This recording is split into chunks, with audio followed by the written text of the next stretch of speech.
Pemirsa, Menteri Kesehatan Budi Gunadi Sadikin merespons kasus kekerasan seksual yang terjadi di ranah kedokteran. Muncul terungkapnya kejadian pemerkosaan oleh dokter residen anestesi di Rumah Sakit Hasan Sadikin, Bandung.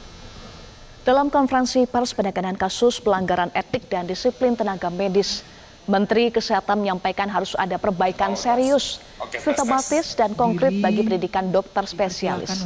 Menyusul rentetan kejadian yang melibatkan dokter residen, Menteri Kesehatan meminta evaluasi ke depan untuk mewajibkan calon dokter spesialis melakukan tes psikologis. Kebijakan ini dilakukan untuk mencegah adanya kasus terkait dengan masalah kesehatan mental yang dilakukan oleh dokter residen.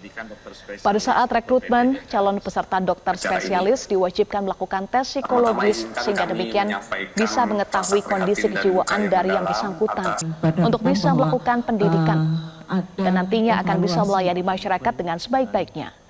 Ia juga meminta transparansi proses rekrutmen PPDS dilakukan oleh setiap rumah sakit di bawah Kementerian Kesehatan. Dokter residen juga diminta secara berkala melakukan tes kejiwaan dari peserta program dokter spesialis.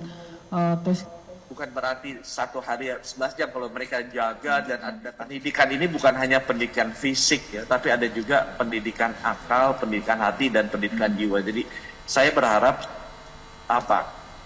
kasta-kasta pendidikan yang diberikan ke dokter spesialis ini bukan hanya pendidikan keterampilan fisik, bukan pendidikan kepintaran akalnya dia, tapi pendidikan juga integritas tadi yang Pak Brian sampaikan dari hatinya, dan juga paling penting adalah pendidikan para dokter-dokter ini harus tahu mana yang benar, mana yang salah, yaitu pendidikan jiwa. Jadi kombinasi pendidikan di tataran fisik, di tataran akal, di tataran hati, dan tataran jiwa ini keempatnya harus dilakukan. Jelajahi cara baru mendapatkan informasi. Download Metro TV Extend sekarang.